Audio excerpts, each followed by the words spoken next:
Dan itulah sebab kita lihat sejarah yang ditulis oleh orientalis. Mereka melewatkan kedatangan Islam ke alam Melayu sebab mereka ingin menyatakan bahawa Islam tidak berperanan dalam kehidupan alam Melayu.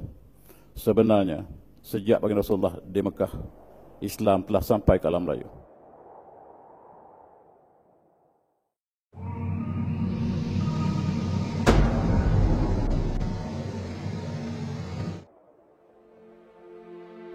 Marilah kita mulakan dengan ayat yang mulia ini. Bismillahirrahmanirrahim. اقتربت الساعة وانشق القمر وإن يروا آية يعرضوا ويقولوا سحر مستمر وكذبوا واتبعوا أهواءهم وكل أمر مستقر ولقد جاءهم من الأنباء ما فيه مزدجر. Ini ialah satu peristiwa yang Allah sebut dalam ayat ini, mukjizat bagi Rasulullah, iaitu terbelahnya bulan yang berlaku pada awal perkembangan Islam di Mekah, apabila baginda telah dicabar oleh pemuka Quraisy yang diketuai oleh Al-Walid bin Mughirah dan Abu Jahal serta gerombolannya, minta supaya Rasulullah buktikan kerasulannya dengan membelah bulan pada malam bulan mengambang. Dan kata Rasulullah, apakah kamu akan beriman sekiranya bulan terbelah? Lalu mereka menjawab, ya. Rasulullah berdoa kepada Allah SWT dan bulan pun terbelah. Wansyaqqal qamar. Tetapi sayang, mereka masih tidak beriman. Itulah sifat pemuka Quraisy.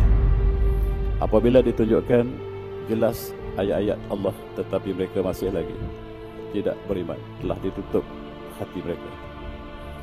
Dan mereka mengatakan itulah sihir. Dan mereka mengatakan Muhammad tidak boleh sihir semua manusia.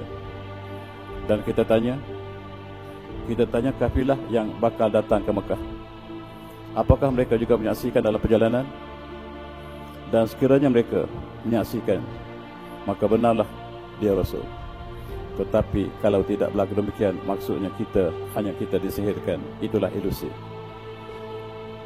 Dan mereka bertanya kafilah yang datang ke Mekah, dan mereka menjawab bahawa kami menyaksikan peristiwa yang ajaib itu dalam perjalanan, tetapi mereka masih tidak beriman. Lalu Allah turunkan ayat tadi, Iqtarabatis saa'ah wansyaqqal qamar. Sebenarnya kita lihat dalam sejarah, itulah mukjizat Allah, mukjizat Rasulullah yang besar, yang bukan saja disaksikan di Mekah dan disaksikan oleh perjalanan kafilah, tetapi kita lihat satu catatan di Parsi menunjukkan bahawa peristiwa yang sama dapat disaksikan di Parsi. Dalam satu makhlutat dinyatakan bahawa pada malam tersebut Raja Parsi, penyembah Majusi, berpesta di waktu malam dan mereka menyaksikan bulan terbelah. Bulan benar-benar terbelah, bukan saja disaksikan di Semenanjung Arab di Mekah, tetapi juga di Parsi. Dan mereka membina bangunan untuk menandakan peristiwa yang ganjil tersebut.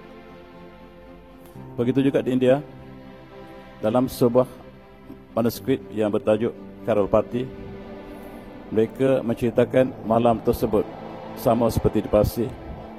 Raja Malabari, Raja Malabar, Raja Kerala sedang berpesta di tepi pantai, dan mereka juga menyaksikan peristiwa bulan yang sama. Dan raja ini dalam riwayat ini bernama Raja Cakrawati Parmas. Oleh kerana peristiwa yang ganjil, bagi raja ini minta supaya tenteranya mencari sebab, apakah sebab bulan terbelah. Lalu raja ini mendapat berita bahawa terbelahnya bulan ini ada hubungan dengan sesuatu pasti. Lalu raja ini bersama dengan tenteranya bersedia untuk mengembara ke Mekah dan mereka sampai ke Yaman.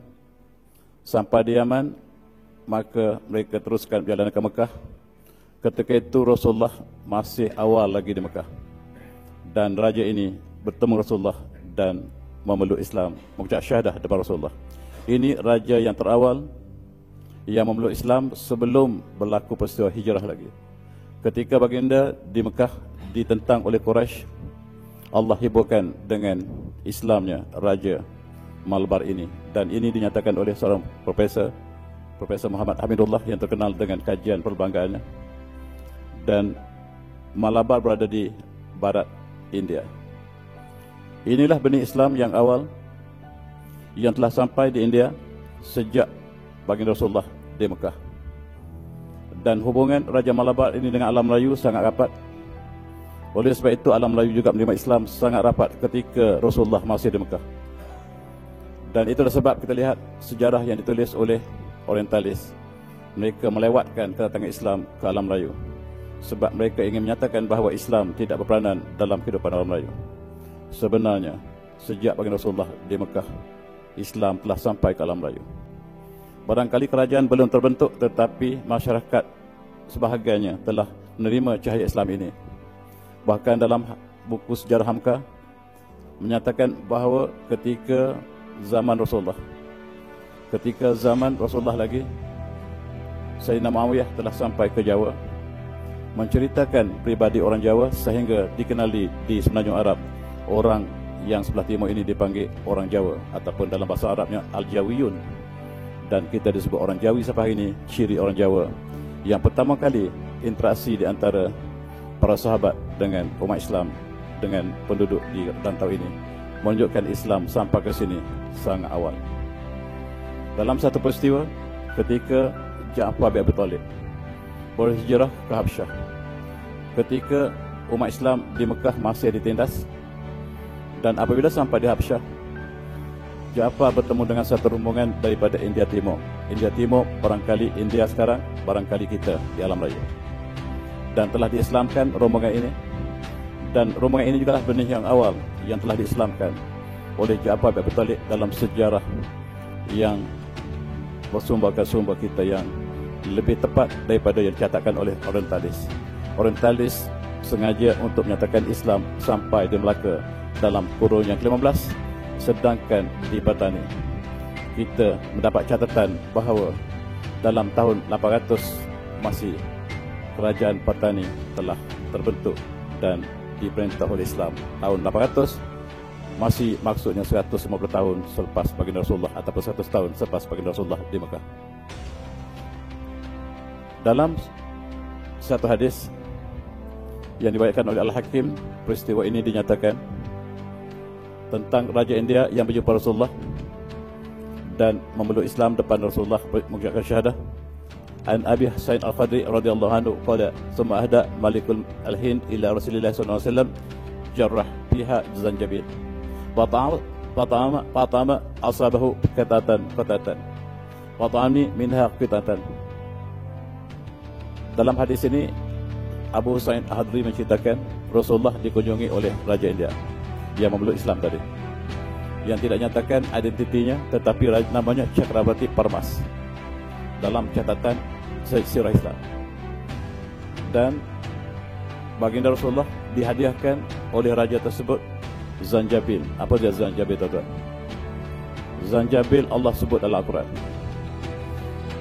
A'udzubillahi minasyaitanir rajim. Wa yasqawna fiha ka'san kana zajuha zanjabila. Dan di akhirat nanti umat Islam, umat orang beriman akan diberi minum arak dalam gelas. Di dalam ini ada arak dalam gelas dan dicampur dengan zanjabil. Zanjabil ialah minuman syurga. Dan dalam konteks Raja India tadi, dia membawa hadiah zanjabil pada Rasulullah. Zanjabil dalam konteks kita ialah halia. Halia ialah makanan diraja ketika itu yang tumbuh di alam Melayu, yang menunjukkan bahawa hubungan India dengan kita sangat lama. Bahkan dalam sejarah petani menunjukkan bahawa sebelum Islam, orang Yaman sudah berada di Patani. Mereka mengadakan hubungan diplomatik, perniagaan dan sebagainya di antara penduduk petani dan juga penduduk Yaman termasuk Parsi.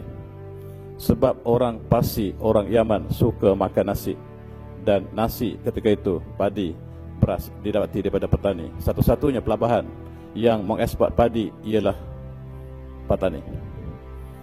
Dan mereka menggunakan rempah-rempah kita untuk